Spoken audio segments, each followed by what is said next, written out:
the North Shore Entrepreneurs Podcast. It is August 30th, 2025. Here we basically interview people who have started businesses on the North Shore, run businesses on the North Shore. And yeah, it's just a good way to hear your story and give some inspiration to other people who are thinking about doing the same thing.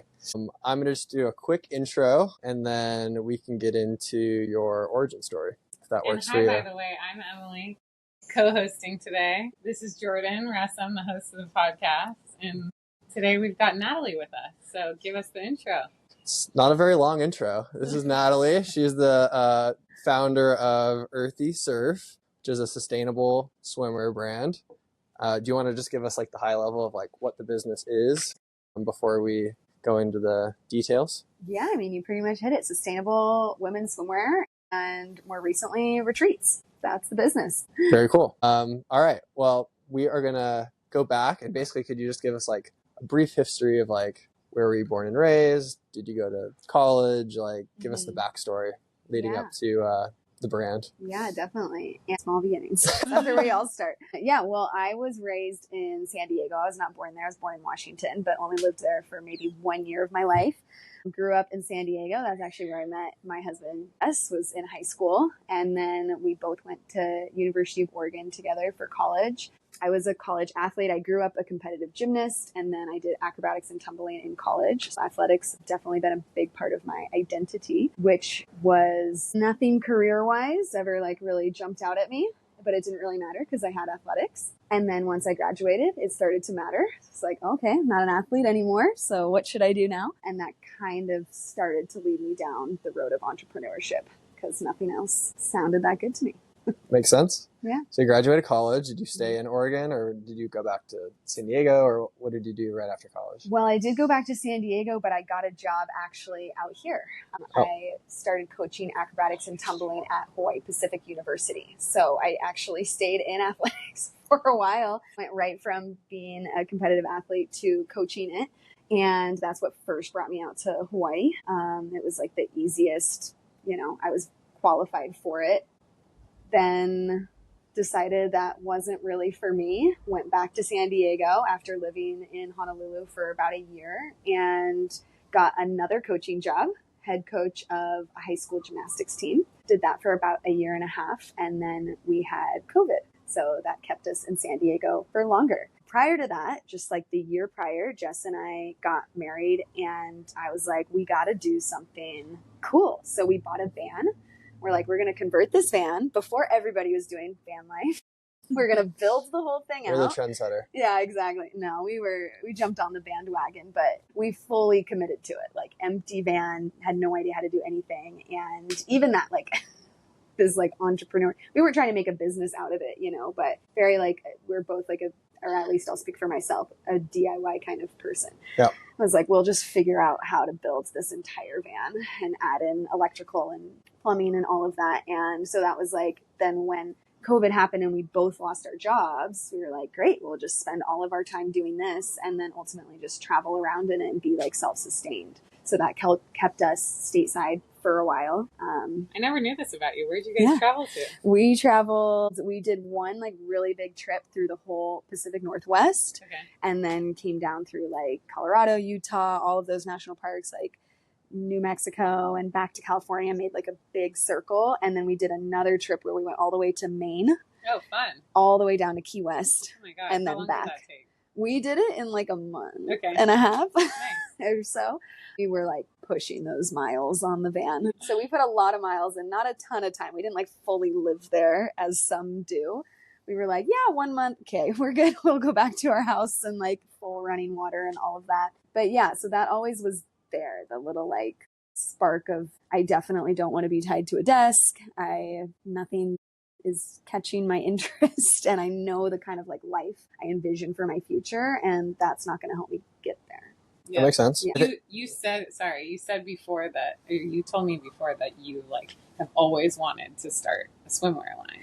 Well, I hadn't always wanted to start a swimwear line. I was finding that I just was finding that I wanted to start something, and I tried multiple different businesses. I just told you the other day that I formerly also had a podcast for like a year and a half where I did 75 episodes. I can tell you are, Pro very well podcaster. scripted. It comes from the nature, I think, of being a yoga teacher as well. We talk a lot, we speak a lot, so we're well accustomed to this. But yeah, I wanted to start something, and still was like, I don't know. People are like, lean into what you're good at. And I was like, well, I was good at sports, but I'm not going to teach other people that. I didn't feel like I had anything that I was like good at. So did you think about staying in gymnastics? Like once not really. COVID went back to where it was, or? I felt like my time coaching was done. I'd done it since I was 15 and a half, as most competitive gymnasts do, at least where I grew up. Like a job coaching gymnastics was the easiest job for you to get because you were already in your gym, right, all the time. And so, so I never like worked, some of the other kind of jobs that kids do growing up. Like it was in a gym constantly. So I coached little teeny tiny kids all the way through high school and then college. And I felt like, okay, that was kind of like ran its course. But I think that really led me into yoga because I still loved the athletic piece of it and knew how to kind of like instruct people. And so I got my yoga teacher certification and started teaching there, which actually used to give me so much anxiety teaching, like all the different pieces. It was just like, I just want one day to be able to like walk into a classroom and just teach and not think about everything. And here we are. Now it feels like that. So, it's shocker that it just takes time. I think that's like a similar path with a lot of people, especially in like their 20s. It's like, do I start just going for a job that I want, or do I pick a location that I want, or do I pick a lifestyle that I want and then try to work around that? So it sounds like for you, it was like lifestyle was like, okay, I know I want that thing. Now find something that fits in with it. Yeah, it definitely was, even when I didn't fully know that that's what it was. And then it started to feel like, I grew up in San Diego. That's where Jess grew up as well. And it started to feel very much like the place we grew up, not the place where our future was. And so I think both of us felt kind of lost for a while of like, hey, I don't know what jobs to do. Teaching yoga classes doesn't make a great living. And I felt like something was missing. There was some like more passion that I had, but I just didn't know where to place it. And we both felt like pulled back to Hawaii. And so we decided to like come out here for a couple months once like the COVID restrictions were kind of lifted. We got some great Airbnb deals and we came out here and we stayed in this awesome Airbnb at such a discounted rate because that's what was available. And we were like, okay, we're going to figure out how to stay here, whatever it takes, especially once we moved up to North Shore. We were like, we'll just figure it out. Yeah.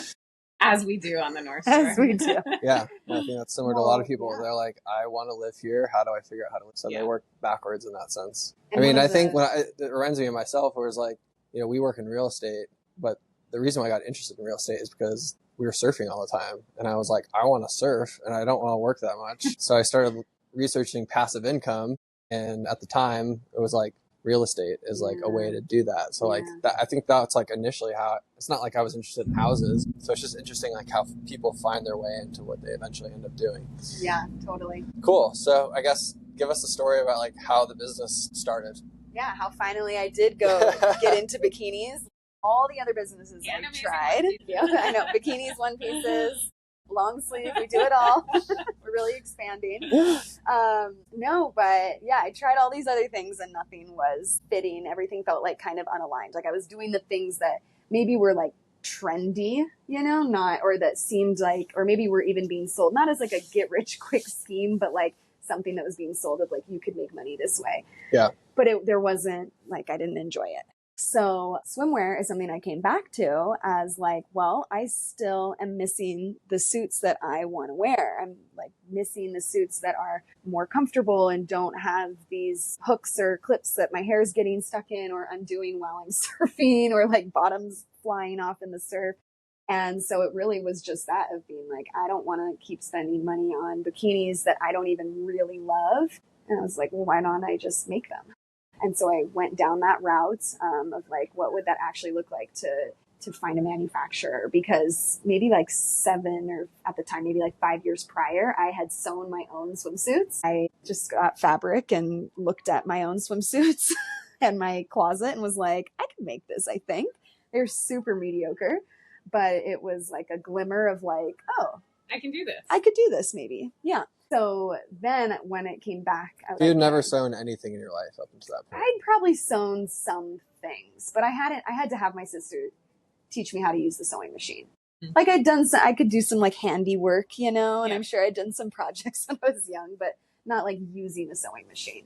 But no, I made like 4 or 5 bikinis. I made one for my sister. The rest were all for me because they were all like fitted only to my body. That's the only way I knew how to like measure. But I never, and I mean, it crossed my mind of like, what if this was a business? And of course my mom's like, this is amazing. You should make these for other people. And I was like, yeah, that would take me like years to do just one swimsuit. So, and it was mediocre. Once the idea came back, I knew like manufacturing was the way I needed to go.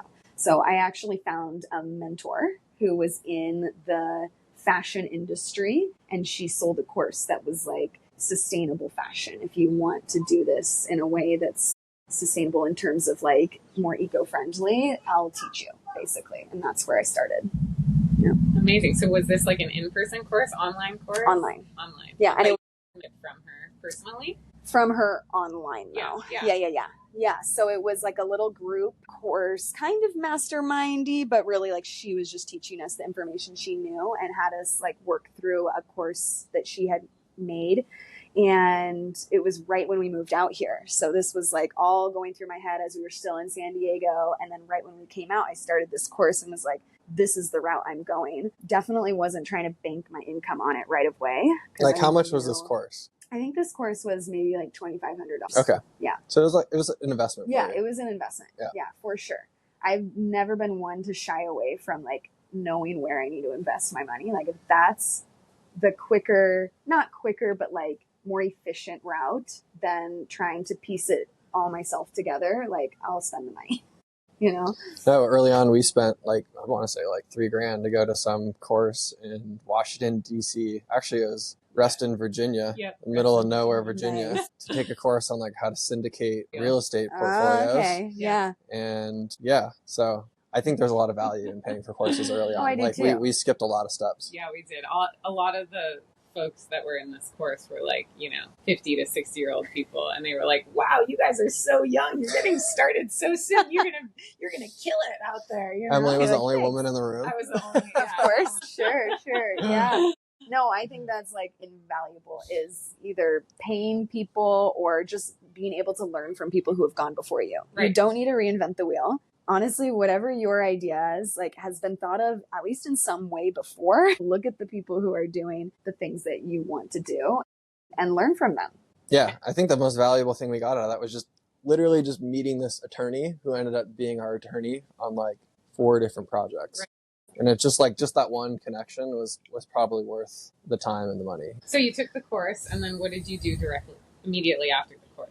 Yeah, so the course was like basically walking you through how to get started, how to set up, like how to create a handover, like a lookbook of your styles, so specifically with everything that you would need to hand to a manufacturer to say, like, this is what I want to create. Like, can you create this? She taught us about like sourcing fabrics and all of this stuff, and then helped us actually connect with some manufacturers. So that's where I started. And it's so interesting because looking back, that information she gave us was so valuable. But this manufacturer that I worked with ended up being so I did learn a lot, ended up being so hard to work with. I was sourcing every single piece myself.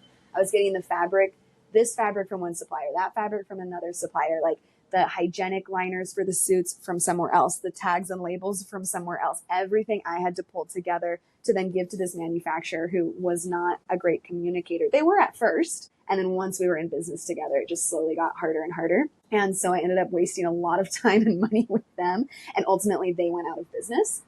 So I ended up, and that was in the US. That was a US manufacturer. And then I jumped over to Bali because I know a lot of other swimwear manufacturers or swimwear brands that manufacture in Bali. And I got a recommendation from somebody else who was there. And the second I went with them, I was like, okay, this is what it could be like. Why did I do that? Yeah. And everything was in-house, like the liners and yeah. the swimwear Yeah. manufacturer. Well, and they are so established that like whatever's not in-house, they're helping you source. Yeah. So if you're like, I need this fabric, they're getting it for you. You don't have to go out and then send it to them. Right. So I just learned like I could have avoided so much struggle and hassle and like money and time lost.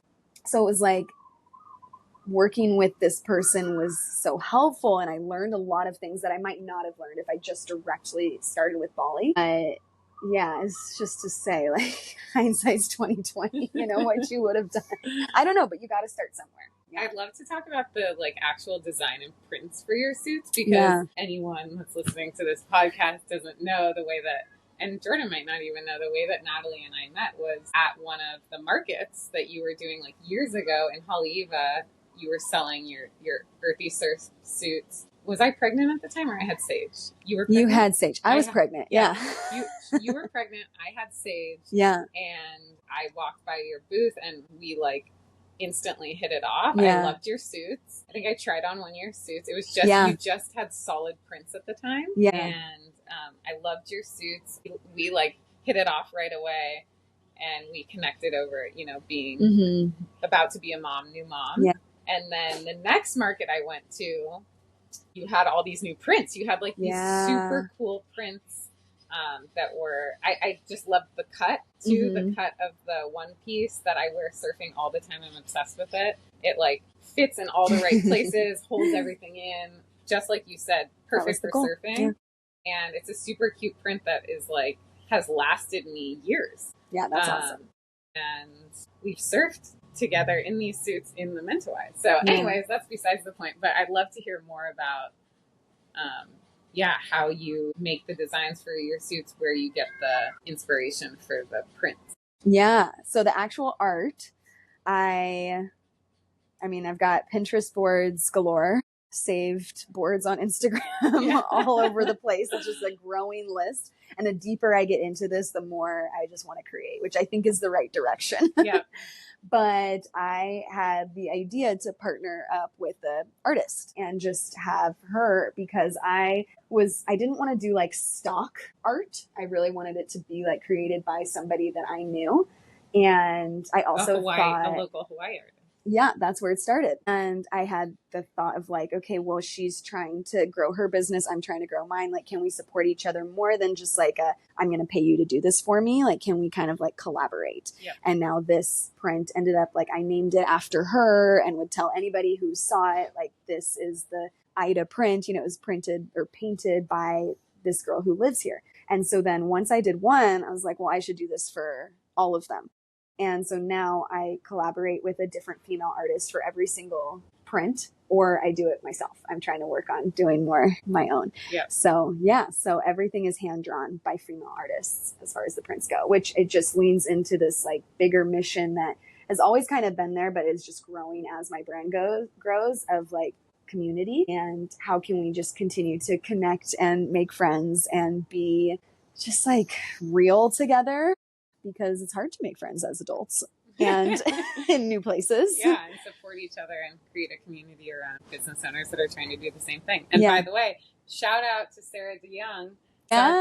She also did art for my house separately. And when I saw your suits, I was like, I know Sarah. Yeah, exactly. So Sarah and Natalia she did our Soul Shine print. That's on your one piece. She's actually based in Florida. And so I'm getting artists from all over, trying to just support lots of female creators as they do the same for me then. I'll jump in with a question. So is it just you? Do you have employees? And then curious, like, what parts of your business do you outsource versus what do you do in-house? That's a good question. So for a long time, it has just been me and my assistant husband. He would help me. He knows it though. He does. He would identify with that. He would identify with that. For a long time, he has been such a big help, like helping me pack and ship orders, all of these like little things that, you know, that were time consuming. You know, he was so helpful to take those on. But the outsourcing has primarily been my manufacturing. So anything that's like cut and sewn is by them, but I'm doing the designs of the actual cut. I'm in my room with my tape measure, changing things down to the centimeter, you know, to fit better That's all me. So just the packing or just the cutting and sewing is what's being taken. And then do you order like a bunch of product from Indo and bring it here and then sell it, or how does that work? Yeah, that's basically it. So I work with my manufacturer that's in Bali, and once everything is cut and sewn and, checked and it's all good to go, they'll ship it all here. And then I pack and ship any orders that's going anywhere else. So it's all run out of my house, out of my bedroom. My bedroom office.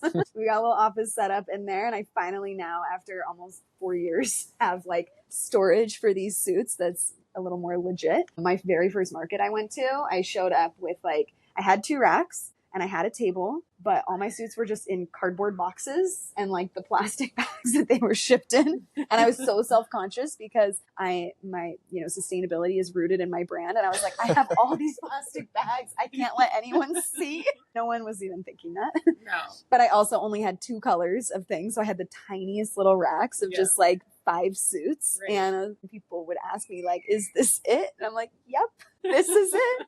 But yeah, all of the packing and shipping. Are you self-financing all this? Because I imagine like these manufacturers, they probably have like minimum orders, and you probably have to put a big order in, take on inventory risk. Yep, self-financing. So that was like, as I got started in this, I knew like, okay, this chunk of savings, investment, whatever, like this is my new investment.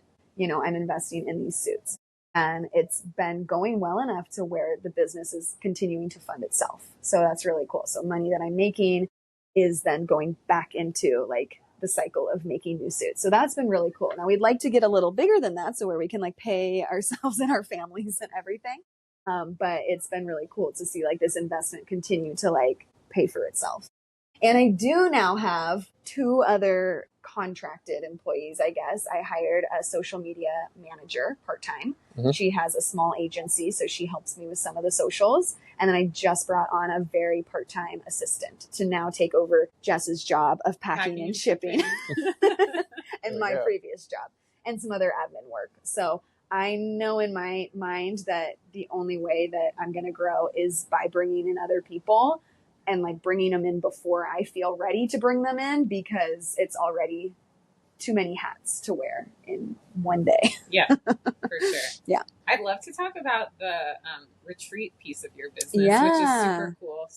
Obviously, I just explained we met at a market through like how awesome of a connection we had, and then I ended up buying your suit. But we also have this other connection now through yoga. We're both yoga teachers, and most recently you hosted a yoga retreat. You've hosted several retreats, and most recently you hosted a yoga retreat on the North Shore of Oahu, local day retreat for women to connect. And it was an Earthy Surf retreat where we did yoga, we connected, did a cold plunge, had good food, amazing food, enjoyed each other's company, got to know, created community on the North Shore. And so I'd love to hear about how you're blending your passion for yoga and your swimwear line business together. Yeah. So I started with retreats before I ever had Earthy, or actually in like the very beginning stages. I remember on the first retreat that I ever hosted,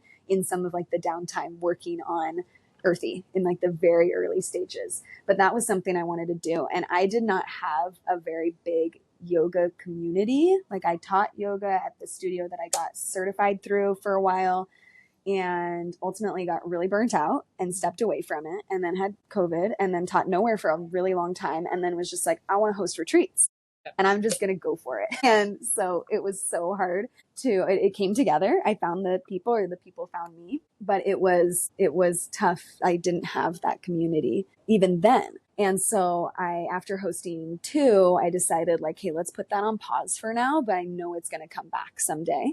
And so just the end of this last year, I again was feeling a little burnt out. And specifically with Earthy, it's to be in like the apparel manufacturing, to, as far as like I'm learning and understanding, is like you have to constantly be creating. Mm-hmm. I mean, that's any creative. And for like apparel, you have to plan your collection for like people are already planning 2027. Yeah. And it's still 2025. And just this thought of that, like, I'm going to put all this heart and all of this work into a collection and then get it out there and sell it and sell as much and as hard as you can. And then immediately I need to go back and create a whole nother one. Yeah. Was like, this is my life. Like, totally. This is crazy. And also leaning into that like sustainability side, like that didn't feel sustainable.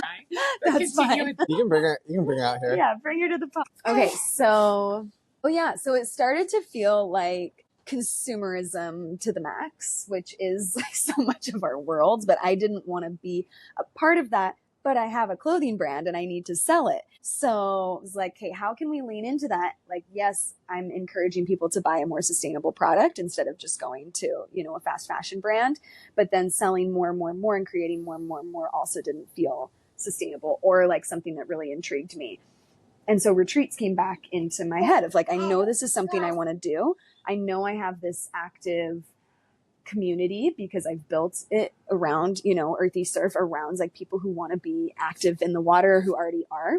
Or maybe they have kids that they're chasing around, and we want our suits to stay in place. And I thought like chances are like they might be into a retreat that leans into yoga and wellness and surf as well. And so I just thought like, let's blend them together and see how it goes. And so doing that first retreat with the Earthy Surf community on North Shore was such a great turnout. And I know that we're onto something there. Yes. And how cool to now turn this like very transactional experience of just selling a bikini and like maybe having a relationship or maybe like never seeing that person again, like now being able to invite them to something bigger where it's like, I actually want to get to know you. Well, that's what I love about your business is that the swimsuit business, selling swimsuits and swimwear is, it's a global business, right? But you're turning it into more of a local experience with these retreats on the North Shore. So I love it. Yeah. Yeah. And something that you're a part of that's just a little bit deeper and bigger. And it's not just a suit, but now you're in this community. You're like, oh, Earthy Surf. Like that's something that I want to be a part of in all the different ways. So for sure. Yeah, that's the vision. Yeah, I can help you. I think like wrapping this up because it's been so awesome hearing your story and just kind of how you thought about like creating this business and how you got to where you are now. Would love to hear just like tips you have for anyone thinking about starting a business or starting a business on the North Shore. Yeah, definitely. First, I would say to be super clear on why you want to start a business, because if it's to get rich quick, it's not the move. It's not going to happen. And also to be like, make sure that one of the reasons you're starting is because you're interested in the thing you're looking into, or it's going to fill like a gap in your life, right, or serve you in some way, because otherwise you're probably going to burn out really fast. And then just go for it. Start before you're ready. I just read recently that ready is a decision.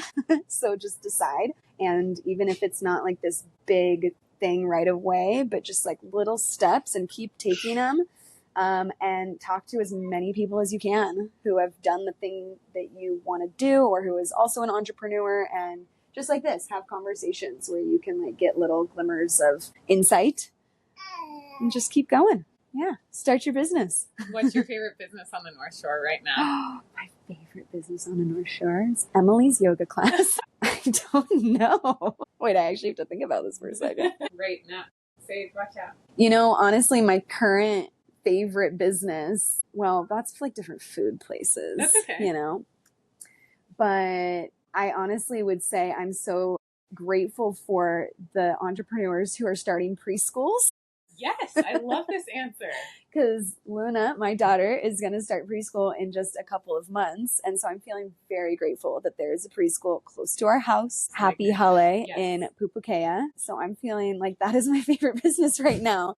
Because as two working parents, we need that support and childcare and more enriching experiences for her. So I'm feeling really excited that she's going to get that. And it makes me sad when I can't give her that because we're working, you know. Preschool up in Pupukea. Thank you so much for watching Natalie's daughter so she can work on her business.